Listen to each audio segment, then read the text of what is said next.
Hi everybody, Nige back here again, and I've got another inbox review for you today, and we're going to be looking at Arma Hobby's P-39 Airacobra, the Recon version. So, Arma Hobby, fairly newish company. Yeah, they've been out, but they're doing a lot more in 48. They mainly started in 72nd.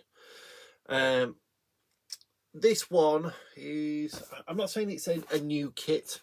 It's been out a little while now, but it's the first time I'm having a chance to have a look at it. So without further ado, we'll get it on overhead and we'll get cracking. So starting off with the instruction manual, a little bit of blurb about the actual aircraft. Then we move on to a sprue map. We've got our decals options there. It's got mass. We've got some 3D printed parts. You can also go and download some aftermarket 3D printed accessories, and then we've got all our colour call outs there in all the different ones. So cracking straight on, start in the cockpit.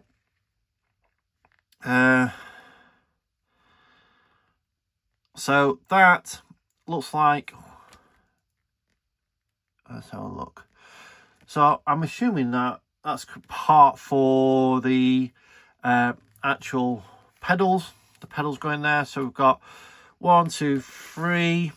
Okay, so we're building the pedals. We've got the instrument panel with the decals, and then yes, number 4, we've got that bucket type shape going in for the pedals.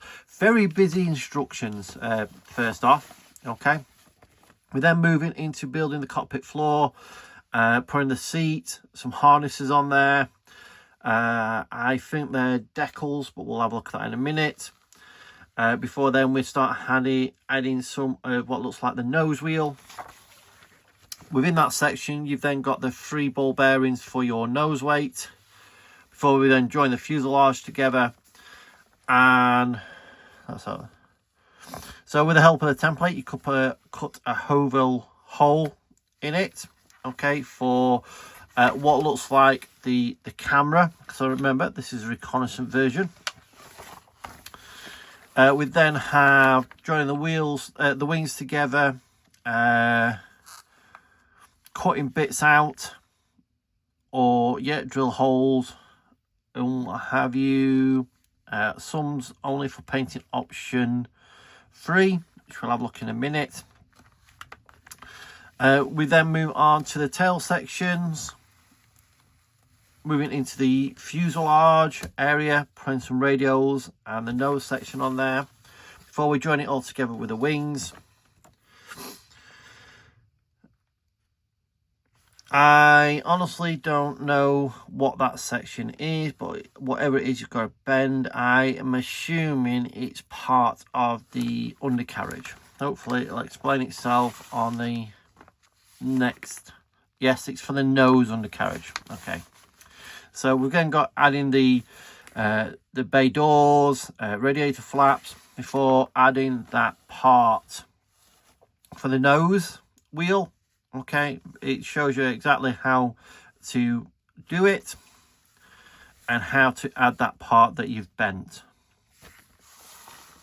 You've then got some gondolas for weapons, some cannons, a bomb or a drop tank, before we then move on to adding the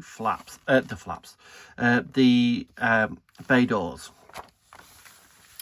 We've then got the prop, the car door type of opening. We have the canopy going on before we add the exhaust stacks and a radio mast, should I say, and then adding on the bomb or the fuel tank. We've got the stencils going on before we move on to the 3 marking options. So this is from the 82nd TRS 71st Tactical Group. Pilot was Lieutenant Michael Moffat in New Guinea, spring 1944. We've then got Puerto Rican Air Force, October 1943. Oh, sorry, not Puerto Rican, in Puerto Rico. And then the final one is piloted by Lieutenant Earl J. Javius Jr., US East Coast, early 1943. That moves us on to the plastic parts, all in a single bag, apart from what looks like the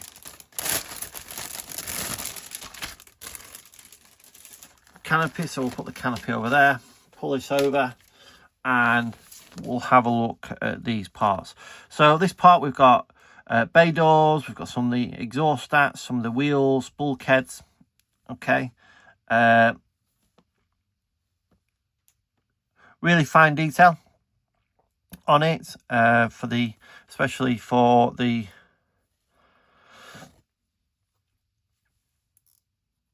instrument panel.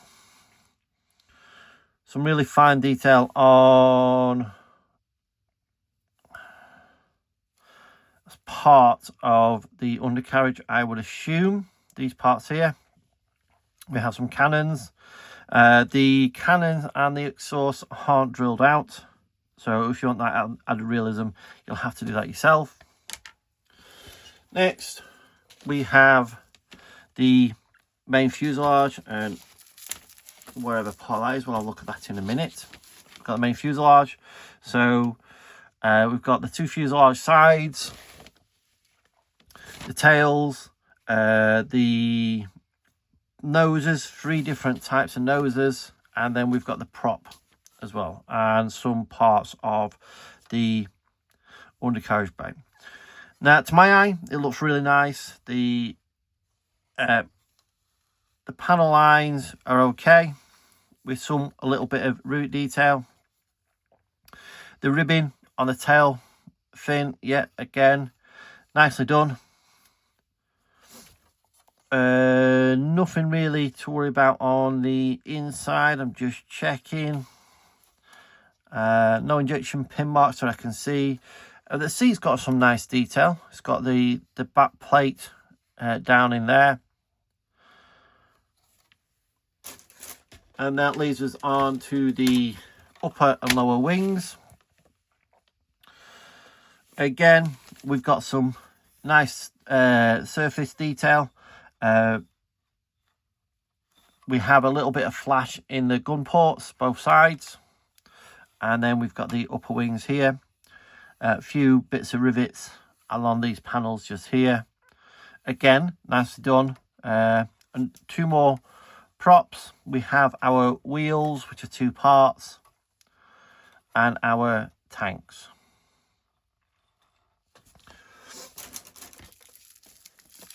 So this is a little 3D printed part. Put that over there.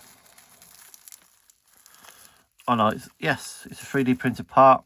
So those are our little camera lenses with the template.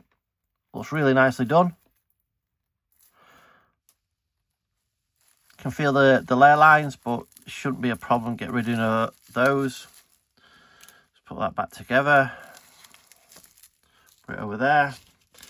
We have our clear parts.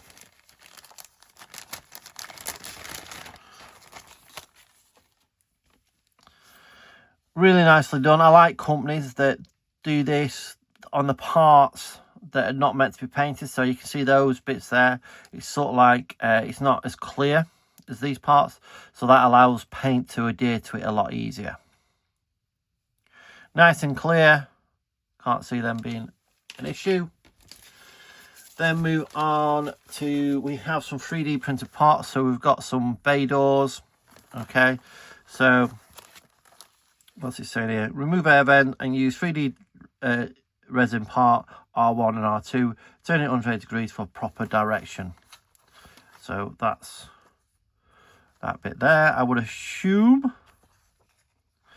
And then we have some gear doors as well. Decals printed by Tech Mod, so you shouldn't really have any problems with these. Hardly any carrier film, nice and glossy, so they should go down really, really well. You also get a mast for the canopy, which makes things a little bit easier in the wheels, and those are your ball bearings for the actual nose weight. So let's get these out of the way again. That's the P-39 Airacobra Recon version by Arma Hobby. A nice looking kit. This one I do know it was the first. This subject was the first that they used a newer or a different company for the injection molding. So that's why there's not as much rivets, but their arguments are that makes it cheaper, which, you know, I'm happy for. So what will happen is, going forward, I believe they're going to be using the same people for the new Hurricane, but I'm not certain that's coming out. But we shall see.